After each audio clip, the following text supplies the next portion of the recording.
Hey everyone, I'm Claire, and I want to share a chapter of my life that revolves around challenging relationships with my in-laws and husband. Currently navigating the complexities of a divorce, I thought it might resonate with those of you who've experienced unwarranted criticism from your in-laws. Let me take you back to how it all began. I met Zane, my now estranged husband, on a dating site when I was a 19-year-old college student. Zane, at 25, had a stable job despite the age gap. Love blossomed between us. I've never been one to judge based on age or appearance, so Zane's age was never a concern for me. However, Zane struggled with our age difference. He often questioned, "Why are you with me, Claire? I don't understand. I'm so much older than you. You could find someone your own age who's better suited for you." Yes, I could, but I don't want to. I fell in love with you, and age doesn't matter to me, I reassured him. Despite my assurances, Zane struggled to believe me, revealing deep-seated self-esteem issues that may have contributed to his single status. Determined to prove the authenticity of my feelings, I embarked on the journey to demonstrate the depth of my love for him. Throughout our entire relationship, I refrained from letting Zane spend money on me. While I wasn't a broke college student, I wasn't rolling in wealth either. Despite my financial constraints, I made sure to buy him gifts and cover my own expenses. Each time, I held a modest job, so I wasn't destitute. Zane seemed to appreciate these gestures. Regrettably, Zane's low self-esteem persisted, and he continued to doubt the authenticity of my love, despite my best efforts to be supportive and understanding. His mistrust shattered my heart. It wasn't until the first 2 years had passed that I discovered the root of Zane's self-esteem issues. Meeting his parents, Michael and Molly, shed light on his struggles. Michael, Zane's father, had experienced a stroke of luck, winning the lottery and dramatically improving their lives. They purchased an extravagant house and secured their future with the remaining funds. However, Michael and Molly carried an air of superiority during our initial encounter. Michael boasted, "Not everyone can make it big like me. I was a hard-working man, and look where it got me. Do you know how uncommon it is to win a huge lottery? The chances are very low, but I did it on the first try."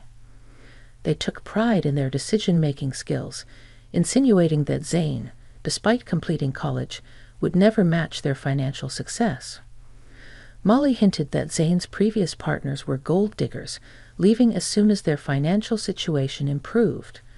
The couple openly questioned Zane's ability to make sound choices. This attitude infuriated me. Zane's parents indirectly accused every girl he dated of being interested only in his money. Over time, Zane internalized these beliefs, contributing to his insecurities. The continuation that I too was a gold digger became a humiliating part of the narrative. Fed up with the unjust assumptions, I decided to defend both Zane and myself. "I'm sorry, but I have to disagree with you. Zane has worked hard to establish himself in his career, and with time, he will achieve even greater success," I declared. Michael rebutted, "Well, that doesn't change the fact that women only want him for money. The money we have is ours, but Zay does co-own the house. Ultimately, it will be his when we pass. Let me tell you, every time they see our $200,000 house, I swear these girls see dollar signs in their eyes." I can't vouch for Zane's past relationships, but I'm certainly not in this for the money. I love your son, and that's the reason we're together. "I have no interest in your house," I asserted. "Don't worry, Claire. Sometimes it's challenging to accept that people can be successful and live in nice houses. You live in a small rented apartment with roommates. After spending time around our house, you might start desiring it too. It's just a matter of time," Molly remarked. Michael and Molly's comments were pushing my anger to the brink. I was on the verge of exploding. Zane heard it all but chose not to respond or defend himself, steering the conversation in a different direction. His nonchalant attitude surprised me. On our way home, I decided to address it with him. Zane, your parents are being unkind. They're insulting both of us. Why didn't you speak up? What did you expect me to say, Claire? I can't be certain they're entirely wrong. Women in the past have used me to try and benefit from my parents' wealth. They made grand plans involving the house and how it would be ours once my parents passed away. Even if they were gold diggers, that doesn't mean I am one too. You stayed silent when your family insulted me as well. You know my family is well off now. There's a chance they're right about everything. I'm not saying you had bad intentions, but I can understand why it might seem questionable. You don't have parents, so you rely on my inheritance alone. What you're suggesting is absurd.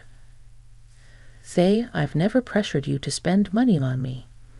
And just because I don't have an inheritance doesn't give you the right to label me a gold digger. Zane remained unwilling to acknowledge my concerns, insisting that he loved me and the reasons behind it didn't matter. He shrugged off the need for further discussion. While some might have found solace in such assurances, I couldn't accept the thought of him harboring negative beliefs about me. I attempted numerous conversations, hoping to make him understand my perspective. I even suggested therapy, recognizing its potential benefits for him. However, he adamantly claimed there was nothing wrong, causing me to eventually abandon the effort. As time passed, I distanced myself from his family. We became engaged shortly after my college graduation, and although my job paid decently, I started saving to contribute to our wedding expenses. We split the costs evenly and got married when I was 22. However, the subsequent 3 years turned into a tumultuous period of my life. Zane frequently visited his parents, returning home in a sour mood each time. I knew Michael and Molly were still taunting him and branding me as a gold digger. Despite my pleas for Zane to limit contact with them, he continued to engage with his parents. Their words poisoned his perception of our relationship, convincing him that no one could genuinely love him. Even after years of love and care, Zane remained suspicious of me. The burden of constantly proving myself became increasingly draining. However, the breaking point arrived on Zane's birthday. In line with his preference for small celebrations, we had a quiet cake party at home. I presented him with the expensive watch he had desired. Zane was elated with the gift, but my joy waned when he suggested visiting his parents to showcase it. Despite my reluctance, I accompanied him at his insistence. Upon reaching their house, Zane eagerly displayed the watch to Molly and Michael. "Mom, Dad, look at this beautiful watch Claire gave me. I've been wanting it for a while now. Isn't it gorgeous? Oh, did she know, Zane? It seems she does love you after all. We were quite concerned for a while there." "Don't get carried away, Michael. She's a gold digger. She married our son because we own a $200,000 house. Let's not forget the facts." "Yeah, you're right. I almost forgot that the house is the only reason Claire married Zane." "Excuse me? Why do you think I married your son for your house?" "Well, you were just living in an apartment after working for 4 years. Besides, Zane is so much older than you. Why would you marry him unless you want something from him? I'm sure our house was always an attraction, if not his money. I married your son because I love him. All your theories about my gold-digging intentions are wrong. Zane knows the truth, and he will tell you that, won't you, Zane?" To my complete surprise, Zane remained silent. I was already feeling uncomfortable with my in-laws' belief that I was a gold digger, but Zane's reaction, or lack thereof, shocked me. He kept his head down and avoided eye contact with me. Feeling perplexed, I decided to push him a bit. "Why are you not saying anything, Zane?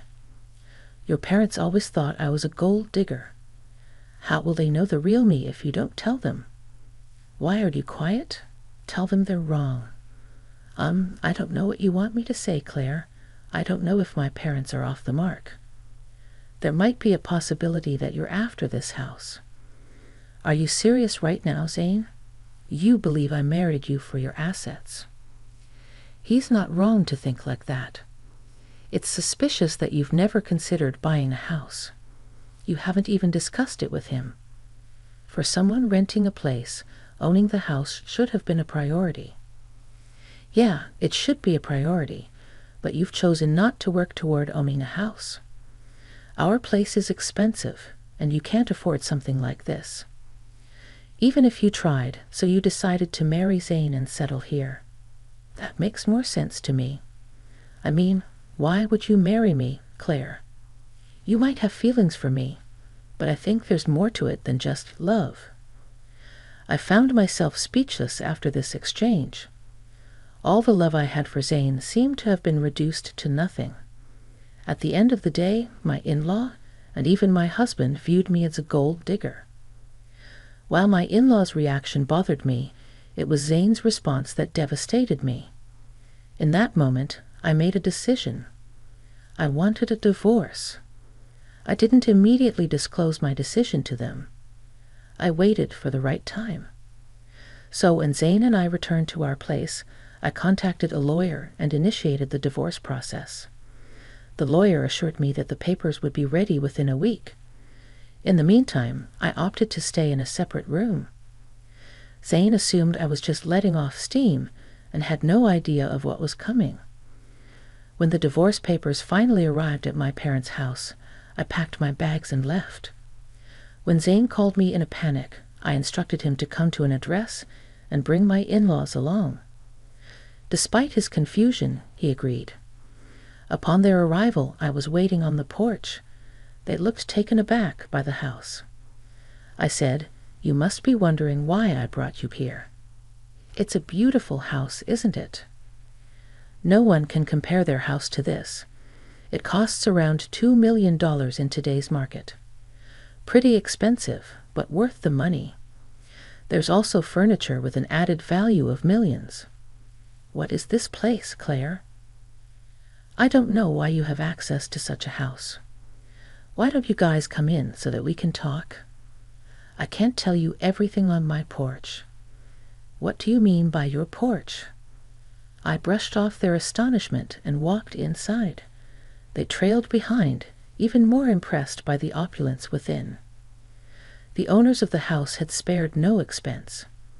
As we settled down, I took a deep breath and addressed them. "I've reached a decision, and that's why you're here. I filed for divorce. Here are the papers. We can proceed with an uncontested divorce if you agree." "What? I don't understand. Why are you filing for divorce?" Zane's voice held a mixture of confusion and concern. "Because you and your parents believe I'm a gold digger. You think I'm after your house, right? Despite my assurances, you refuse to listen. So I'll spare you from my gold-digging self and divorcing. It seems that's what everyone wants. You're considering divorce just because my parents told the truth. That's ridiculous. We didn't say anything untrue." Zay's tone betrayed his disbelief. "I think this is for the best. Saying is she's adamant. You should sign the papers. At least then you'll find someone who truly loves you." His mother interjected, her expression unreadable. "Why did you bring us to this house? Do you expect me to buy this for you as part of our divorce settlement?" Zay's voice carried a tinge of accusation. "Why would I need you to buy this house, Zay? This house is already mine," I replied calmly. The shock and disbelief etched on their faces hit me like a bomb. They regarded me with disbelief, as if I were joking. Zane and his family seemed utterly unconvinced.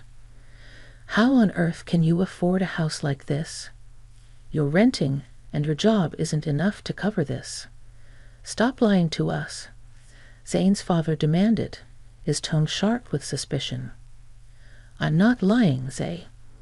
Remember when I mentioned that my parents left me some inheritance? Well, this is the house I was talking about. It's under a trust now, but I'll officially inherit it when I turn 30. I don't work a high-paying job because I have a trust fund waiting for me." "That's impossible. Your parents passed away a long time ago. They should have let you have the house earlier," Zay's mother exclaimed. "Well, you see, my parents were aware of the potential leeches I might attract, so they instructed me never to disclose the house or trust fund to anyone. Call it foresight, but they knew someone could exploit me. Hence, they placed everything in a trust to keep it safe until I reached 30. By then, I'd hopefully be settled with someone who genuinely cared about me, not my inheritance." "Oh my God, Claire, you should have told us about your wealth. We had no idea. This is a sizable house you have. We could all live very comfortably here." "Yeah, you should have shared that sooner. We thought you were after our house. We could have avoided all the misunderstandings. I'd always known Claire was perfect for Zane. I've been saying she's a great woman. Look how wealthy she is. Zane really found a great match." Hearing this, I couldn't help but laugh. Their attitude toward me had shifted so rapidly that it made my head spin. What was even more bizarre was that they soon seemed to forget about the divorce filing. I took out the divorce papers and signed them. "As I was saying, here's my signature for an uncontested divorce. You can just sign these to make it easy. If you want to fight, we can take this to court. I won't live with you anymore, Zane." "Claire, listen to me. There's no need to rush this. You've already proven you're not a gold digger. There's no reason to get a divorce anymore. We even apologize for any misunderstanding. That should make things better, right?" Yes, Michael is right. We're sorry, Claire. We doubted you for no reason. I don't want your insincere apologies, Zane. For 2 years, you allowed your family to berate me and label me a gold digger. I expected you to at least defend me, but no, you sided with them and accused me of being a gold digger as well. I won't stay with someone who doesn't respect his wife. I'm done with you. We can part ways amicably or involve the courts. The choice is yours, Zane. Molly and Michael tried their best to change my decision, pleading with me to let go of the past. In their minds, what happened was just a simple misunderstanding. Not once did they show remorse for tarnishing my name. Their audacity fueled my anger. When I reached my breaking point, I demanded they leave before I called the police. My anger intimidated them, and they left. Over the next few weeks, Zane and my in-laws continued to harass me daily. They begged, pleaded, and even offered bribes to convince me to stay. Their belief that I could be swayed with money only intensified my fury. It revealed that they still considered me motivated by financial gain.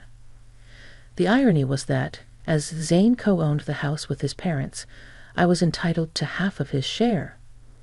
This realization fueled their desperation for reconciliation. Despite their attempts, I remained steadfast in my decision to part ways. I relocated all my belongings to my parents' house, asserting my right to stay there even before officially taking ownership.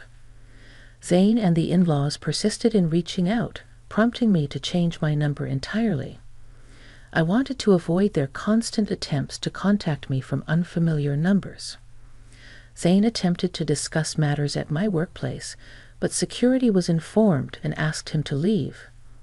Zane still hadn't signed the divorce papers, holding out hope for a change in my decision. Nearly a year has passed since I initiated the divorce proceedings, with only a year or less remaining before the legal process concludes. I've managed quite well on my own, living independently. I've found happiness and financial stability. While I've gone on dates, I'm not considering anything serious at the moment.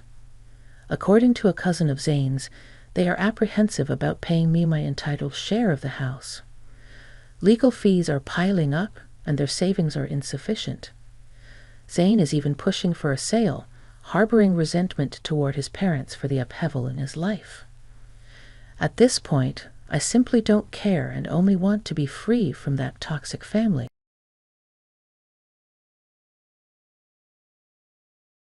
Hi, I'm Ashley.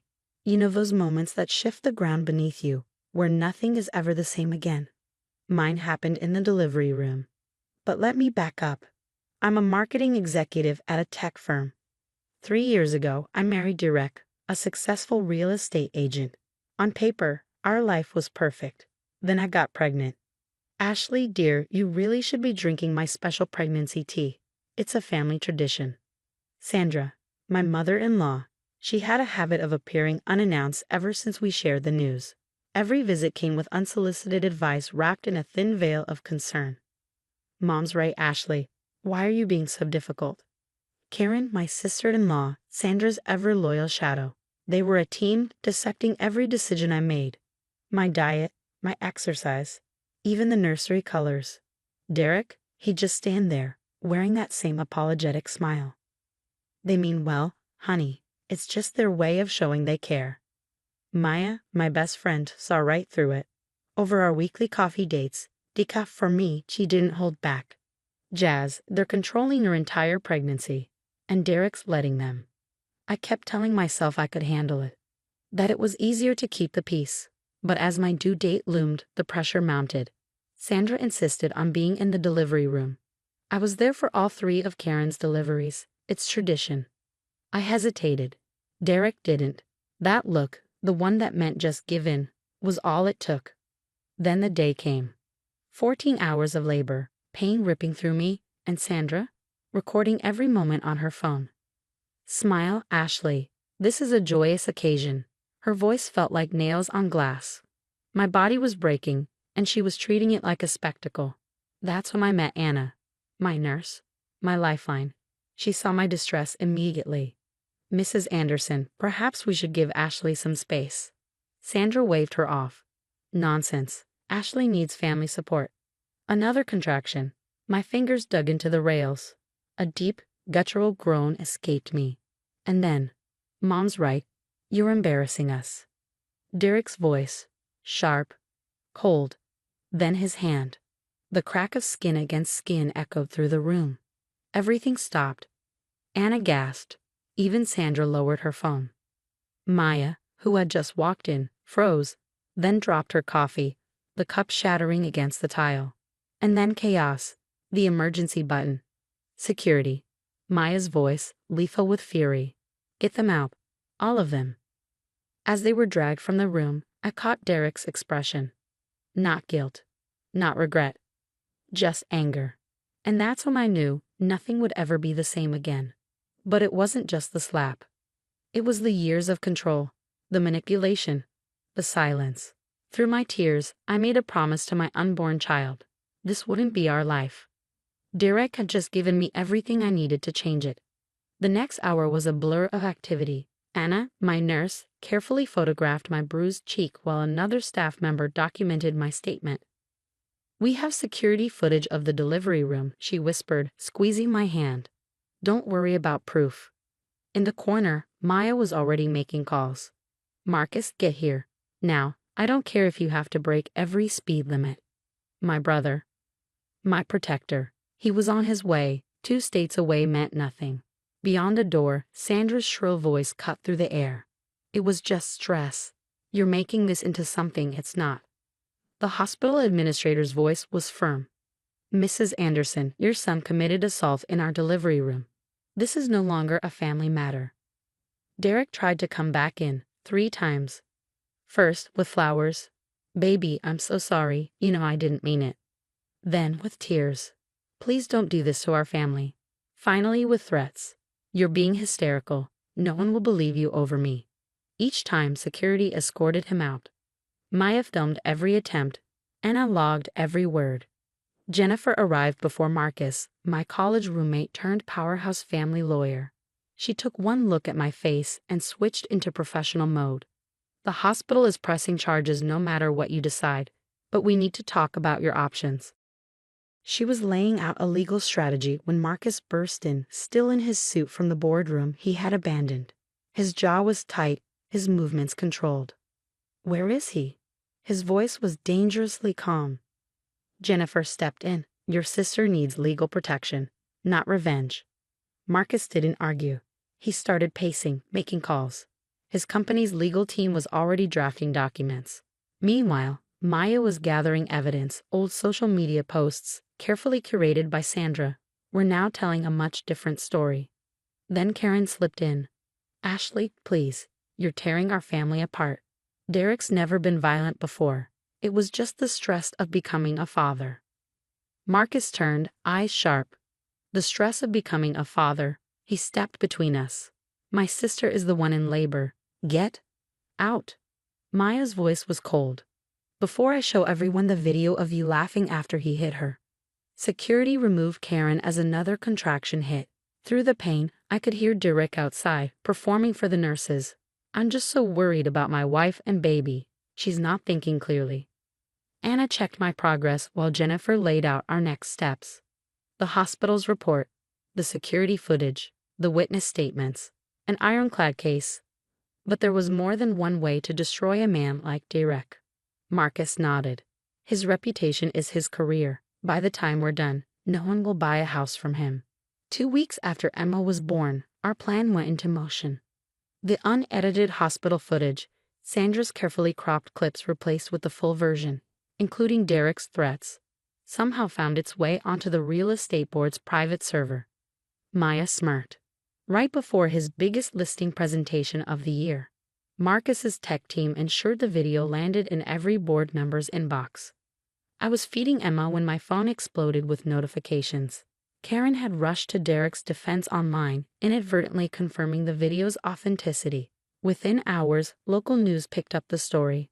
Prominent realtor assaults wife during childbirth. And then came Sandra's final act. Emma's first checkup, the pediatrician's office. She ambushed us in the waiting room, eyes wild, voice shaking with fury. After everything we'd done for you, Derek built your perfect life. Anna, now a close friend, was working that day. She caught everything on video, including Sandra lunging for Emma's carrier. The police arrived just as Sandra shrieked, "You'll never survive without our family's connections." Marcus stepped forward, unshaken. "My sister's doing just fine. Your son is the one who should worry about survival." And for once, Sandra had no response. Derek's downfall wasn't loud. It wasn't explosive. It was a quiet, inevitable collapse, one he never saw coming. His brokerage placed him on leave, citing the ongoing investigation. 3 major clients severed ties publicly. His once polished social media presence turned against him as old posts resurfaced. Subtle put-downs, controlling comments, the red flags we had all ignored. The final blow came from an unexpected source. His former assistant sent an email to his entire client list. If he hid his wife in a delivery room full of witnesses, imagine what happened behind closed doors. That night, as Emma slept beside me and Maya and Anna set dinner on the table, I felt peace. Not satisfaction, not triumph, just peace. Marcus and Jennifer arrived with legal updates, and in that moment I realized something profound. I hadn't just escaped Derek's family, I had built my own. 6 months later, we gathered in court one last time. Derek's lawyer looked beaten before the hearing even began. The video evidence, the witness testimonies, the documented pattern of abuse. There was no room for negotiation. Full custody granted to the mother, the judge declared. Supervised visitation only, pending completion of anger management and therapy. Derek sat there, his designer suit suddenly ill-fitting, his empire in ruins, his real estate license revoked. The family firm, hemorrhaging clients, his own sister, finally breaking ranks. Karen had visited me the week before, looking older, worn down by the truth. "I'm sorry, Ashley. I should have seen it sooner." She testified against him, recalling incidents she had ignored. One by one, the cracks shattered Sandra's perfect family narrative. As for Sandra, her social circle evaporated overnight. No more charity board positions. No more country club committees. Funny how quickly pillars of the community crumble when their foundations rot. Derek, he left the state, trying to rebuild. Sandra still sends cards to Emma. They go straight into the documentation file. Karen's new business is thriving, proof that cutting out toxicity helps everyone grow. And me? I'm raising my daughter in a home built on love, surrounded by people who value kindness over control. Emma will grow up knowing that a perfect family isn't measured by social media posts, but by respect and support. Watching her giggle in Marcus's arms, I smiled, a real, unforced smile. Because sometimes the happy ending isn't what you imagined. Sometimes it's better. What would you have done if your mother-in-law demanded you smile for social media while in active labor? And what should the consequences be for a man who assaults his wife during childbirth? Is losing his career and social standing enough, or should there be more?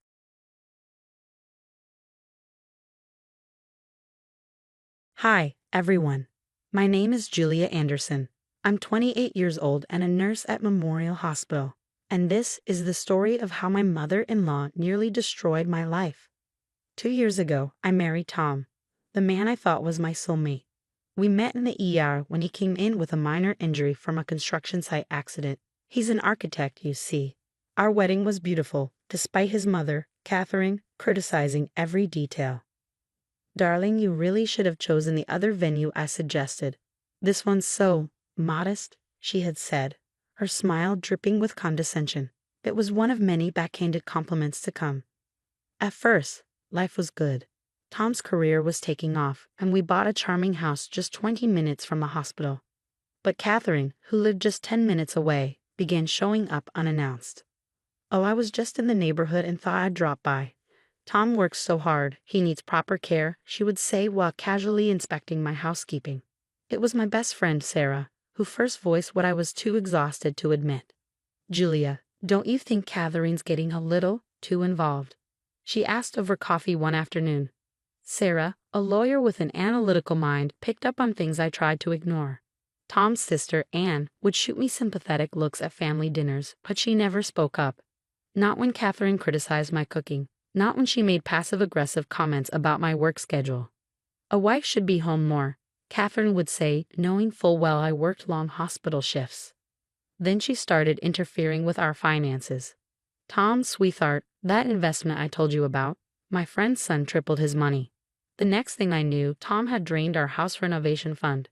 Meanwhile, Catherine made sure we rarely saw my parents, conveniently scheduling urgent family gatherings on the same nights as my parents' Sunday dinners. But it's my dad's birthday, I protested. Mom's already planned something, Tom replied, avoiding my eyes. You need to set boundaries, my mother warned me one evening when I managed to visit alone. This isn't normal, honey. I started to see it then, the pattern, the control. But I wasn't prepared for how much worse it would get.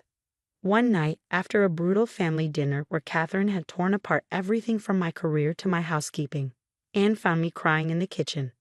I'm so sorry, Julia, she whispered. She's always been like this. I wish I was braver, but...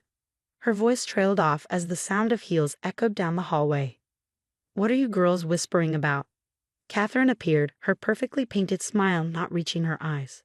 Tom's looking for you, Julia. He needs to discuss that charity gala donation I suggested. We can't afford that right now, I started. Nonsense, she said, waving a manicured hand.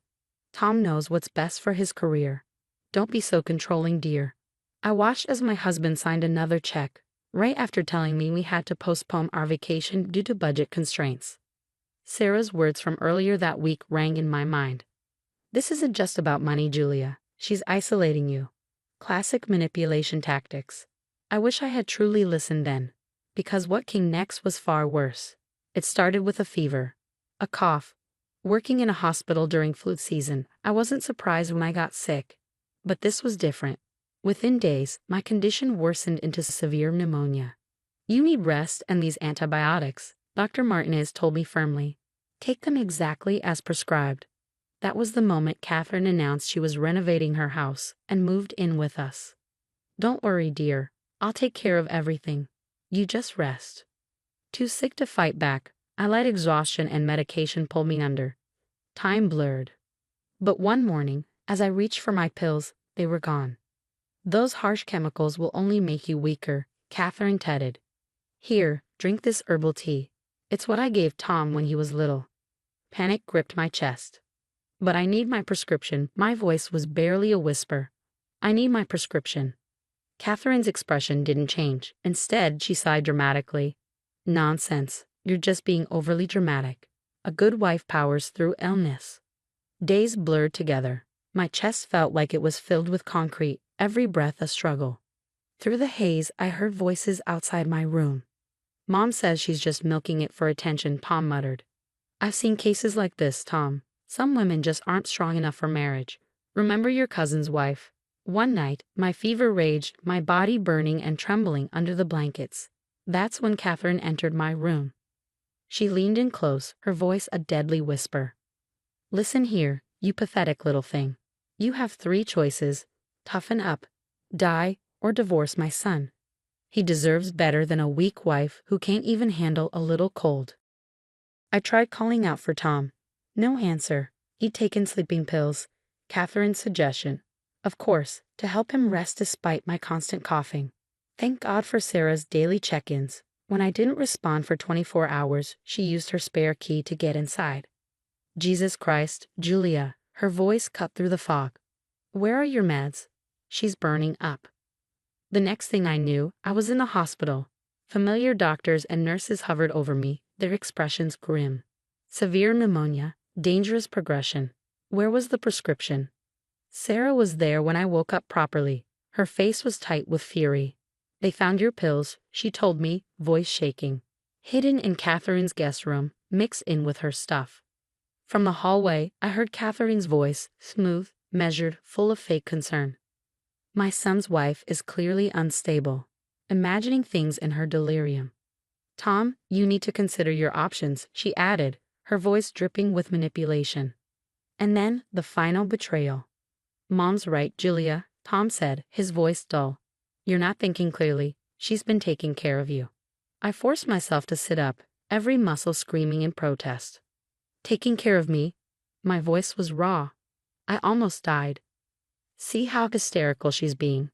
Catherine cooed. Tom, darling, she's so unwell. Something inside me snapped. Get out, I rasped. They stared at me. Both of you, get out. Tom's face twisted in something like pain. You're choosing this drama over family. Family? I choked out a bitter laugh. She hid my medication. I could have died. Tom's jaw clenched. I won't let you talk about my mother that way. She only wants what's best. I turned to Sarah. Get me the discharge papers. I'm not staying here with them. As they wheeled me out, Catherine's sickly sweet voice followed. Poor thing. Having a mental breakdown. Good thing you have me, Tom. That was the day I moved in with Sarah. The day I realized the woman who had tried to kill me was still controlling my husband, and he couldn't or wouldn't see it. But living with Sarah cleared my head. As my strength returned, we started piecing together Catherine's web of manipulation. One night, Sarah pulled out a legal pad. Every incident, no matter how small, we need to document everything. My phone buzzed. A message from Anne. Can we meet? Somewhere private? There's something you need to know. We met at a cafe across town. Anne's hands trembled around her coffee cup. Dad's death, she whispered. It wasn't a heart attack like Mom claimed. I found his old medical records. He was perfectly healthy. Cold dread crawled up my spine. What are you saying? Anne swallowed hard. The night before he died, they fought. About her control. Next morning, he just didn't wake up. I stared at her, my blood turning to ice. The investigation was rushed. Mom knew the right people. More messages poured in. A former daughter-in-law of Catherine's reached out through social media. She pulled the same stunts with me. Natural remedies when I got sick after my baby. I barely survived. Another woman, once married to Catherine's nephew. She turned my husband against me too. 2 more, both previously married to Catherine's brothers. One had even been institutionalized after Catherine convinced everyone she was mentally unstable. Meanwhile, Catherine wasn't done with me yet. Your wife is unstable, emotionally manipulative, she told Tom's coworkers. Soon, they started avoiding me at social functions. Later, we discovered her little lunch dates with the partners' wives, spreading poison, planting doubt. Then Anne called one night, her voice shaking. She's been moving money around. I found Dad's original will. Tom's inheritance, she's been controlling it, making him dependent. Offshore accounts, hidden assets, decades of control. But despite everything, I threw myself into work. My colleagues knew the real me. They saw my dedication. Congratulations, Head Nurse Anderson. The promotion came through. My team celebrated in the break room, cutting into a cake someone had made. Then my phone rang. Tom, your wife's success reflects poorly on you, I heard Catherine say in the background.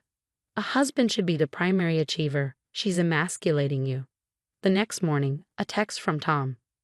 I want a divorce. Mom's lawyer will contact you. Sarah scanned the message. She's pushing him to file first. Makes you look like the guilty party. Then more revelations. She's been badmouthing you to the hospital board, Sarah said, trying to sabotage your promotion. She did the same with me, Anne admitted. Any time I showed independence, she tore me down. But watching what she did to you, I can't stay silent anymore. Then Tom's company launched an investigation. Catherine's networking had gone too far. She was no longer just the overbearing mother-in-law. She was a liability. But she wasn't done. My phone buzzed. Another unknown number. The voice on the other end of the call was calm, measured. I was their family lawyer, the man said. I can't stay silent anymore. What happened to Mr. Peters? Catherine's involvement. I've carried this guilt too long. Anne sent more documents that evening. Bank statements, letters, evidence of a pattern spanning decades.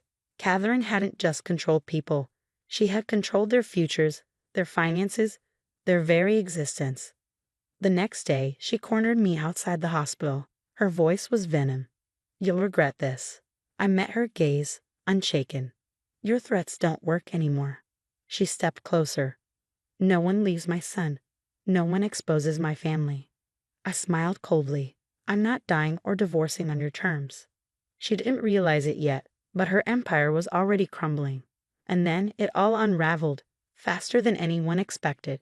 Her attempt to transfer Tom's inheritance using forged signatures triggered an internal review. The bank manager's voice was sharp when he called her in. Mrs. Peters, these signatures don't match our records. That was all it took, a single spark to ignite the wildfire. Mark Davidson, a detective whose wife had suffered under Catherine's manipulation years ago, reopened the investigation into Tom's father's death. The toxicology report was buried, he told me. But I found it. Traces of an untraceable poison, similar to 3 other cases I've been tracking. Anne burst into my office one afternoon, her face pale, hands clutching a thick stack of papers. Insurance policies, she said, breathless. Mom's been running a scam for years. Taking out policies on family members. Collecting when they mysteriously got sick or died. The prestigious country club revoked her membership.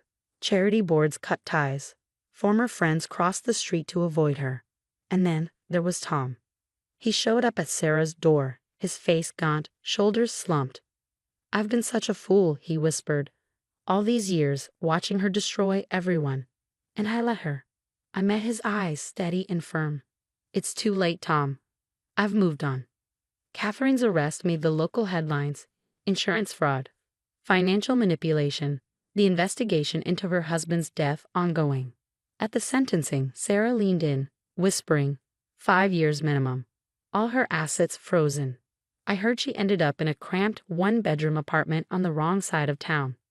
Her social circle reduced to suspicious neighbors who had Googled her name. Tom sent a letter through his therapist. I failed you. I failed everyone by enabling her. I'm getting help, but I know it doesn't change the past. Anne and I meet for coffee regularly now. She's thriving, running her own business, finally free. Sometimes I drive by her apartment, she admitted one afternoon. She just sits at the window, watching people live their lives. My promotion to director of nursing came with a corner office. That's where I met James, the new hospital administrator. No manipulation, no power plays, just genuine connection. Last week, I received the Healthcare Leadership Award. As I walked to the podium, I spotted Catherine standing in the back. Uninvited. Aged years in mere months. Success is the best revenge, I said in my speech. But healing is the greatest victory. James squeezed my hand. Sarah cheered from the audience. Anne beamed with pride. I heard Catherine slip out during the standing ovation. Back to her empty apartment, her empire reduced to silence. That night, surrounded by friends and love, I realized she hadn't broken me. She had revealed my strength. I didn't just survive. I thrived. Let her watch from her window as life moves on without her. Because my story isn't about her anymore. It's about rising above toxicity, breaking the cycle of abuse, choosing joy. Tom sent one final text. You deserve better. I'm glad you found it. He was right. I found myself. And that's worth more than revenge ever could be. What would you do if you discovered someone you loved had been manipulated into enabling abuse? Would you give them a second chance, like Tom wanted? Or would you stand firm and walk away like I did? Sometimes love isn't enough when trust is shattered beyond repair. If my story resonated with you, share your thoughts in the comments below. Don't forget to like and subscribe for more stories about overcoming toxic relationships and finding your strength. Together, we can help others recognize the warning signs of manipulation before it's too late. Stay strong. Stay true to yourself.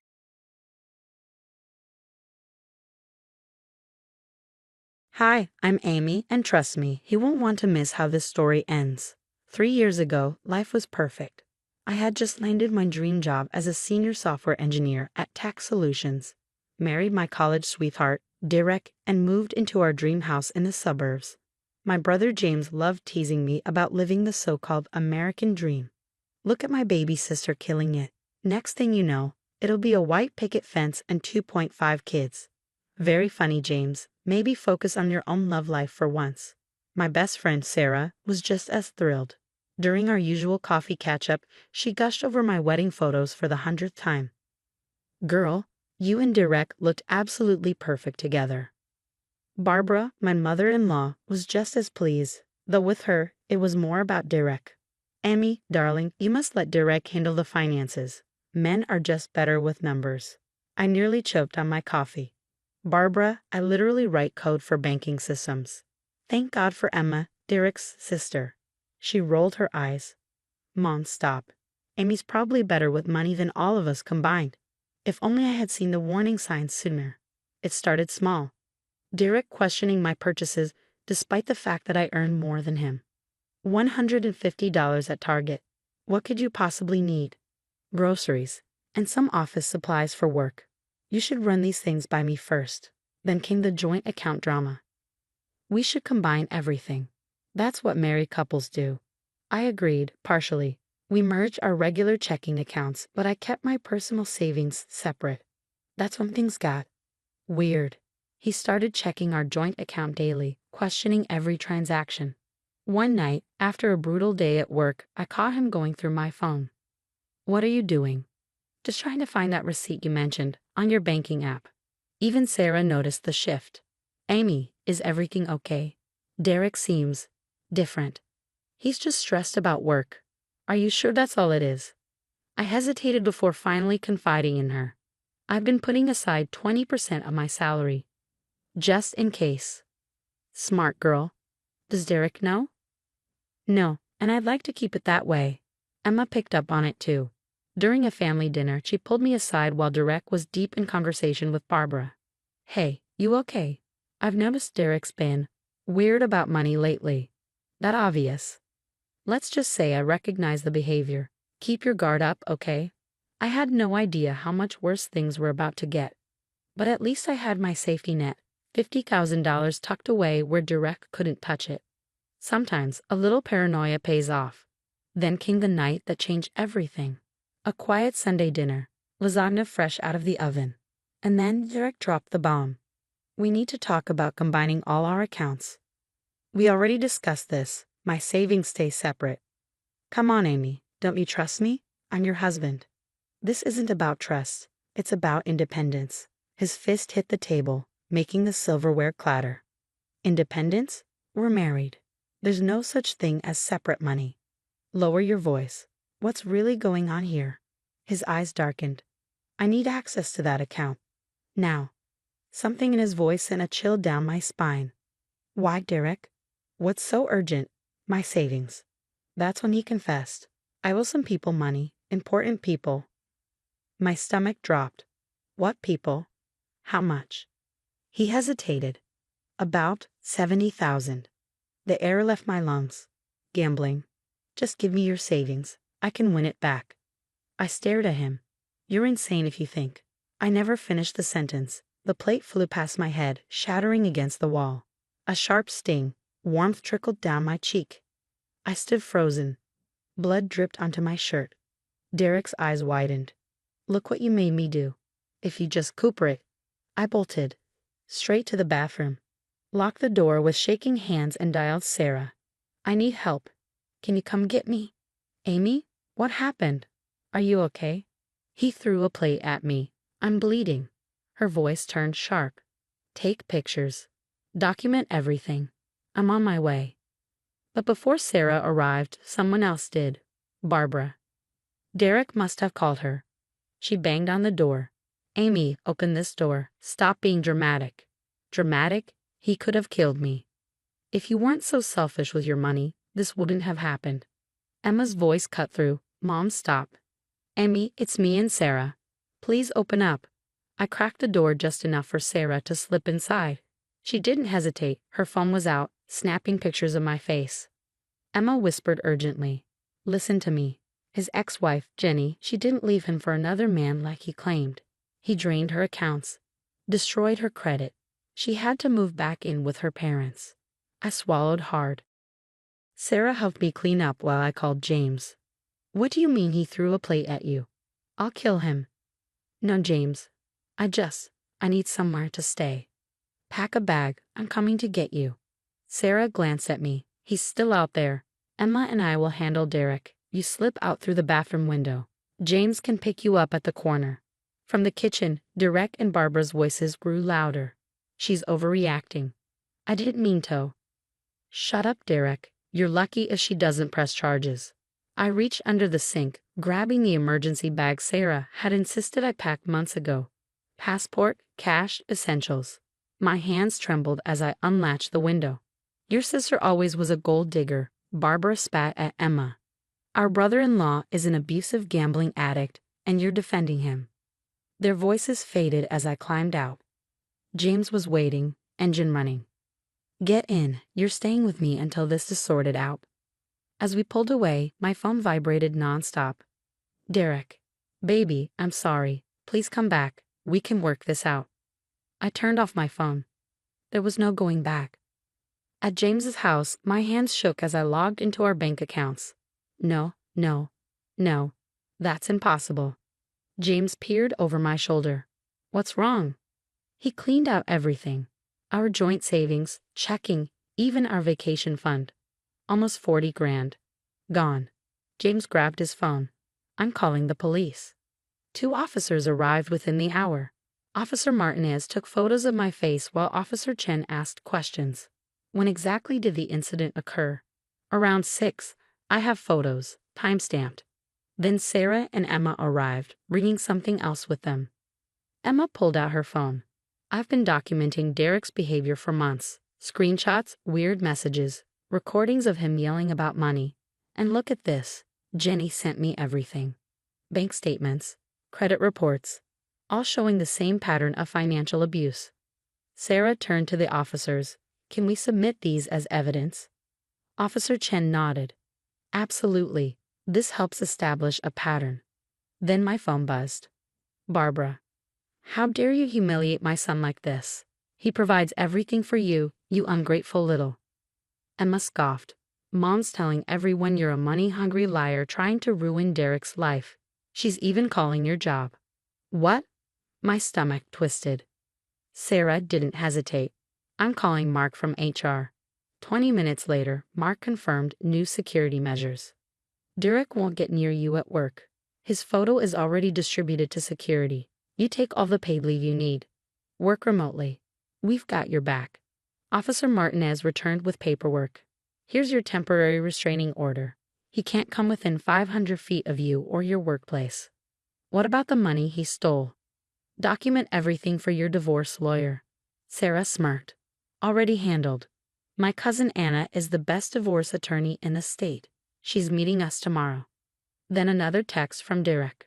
You're really getting the cops involved. After everything I've done for you, you're nothing without me. Emma's phone pinged. Jenny says he did the same thing to her. First the control, then the violence. She's willing to testify. James paced, furious. He's been sending me threats too. Says he'll find you no matter what. Officer Chen nodded. Save everything. Each threat strengthens your case. Sarah wrapped an arm around me. We're not letting him get away with this. Officer Martinez spoke.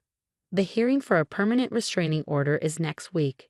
Between the photos, witness statements, and his threats, he doesn't have a leg to stand on. Then Emma's phone pinged again. Great. Mom's telling the whole family you're having a mental breakdown and Derek's the real victim. Sarah rolled her eyes. Let her talk. We have actual evidence. I caught my bruised reflection in the window. 3 years of marriage, ending like this.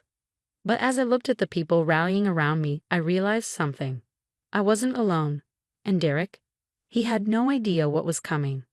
I was finally settling into my new routine at James's house when, bang, bang, bang.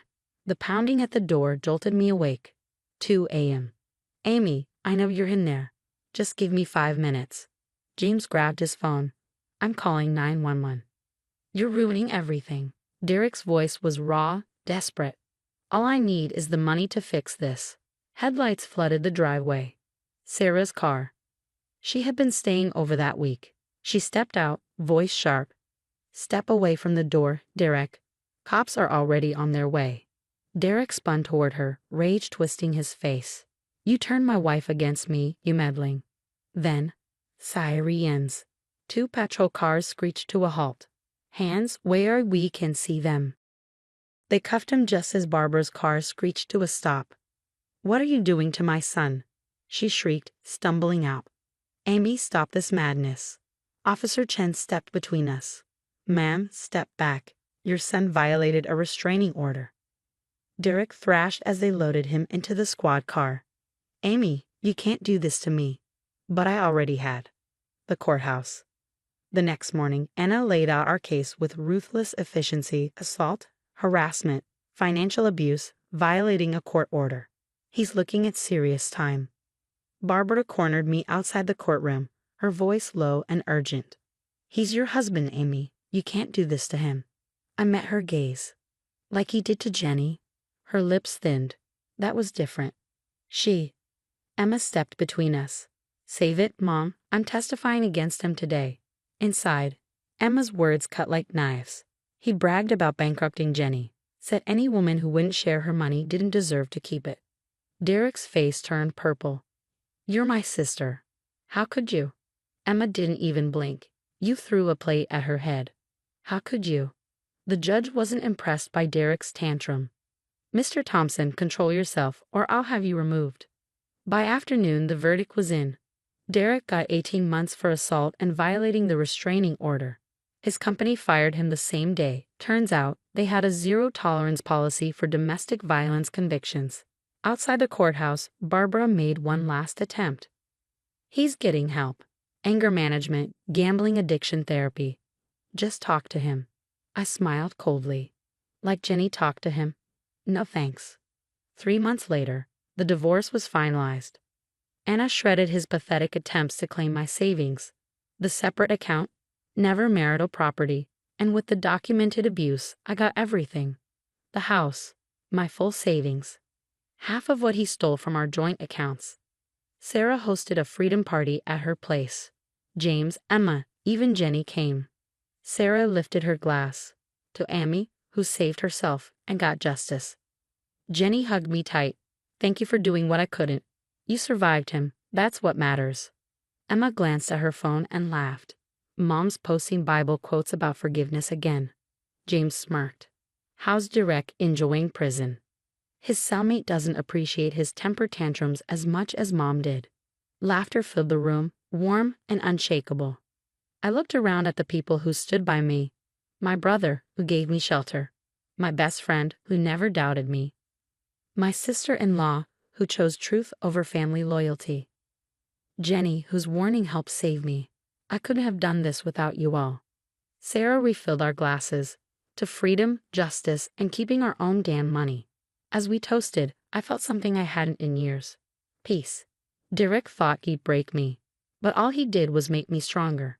And my savings? Still growing. Still mine. And now completely untouchable. Because sometimes the best revenge isn't revenge at all.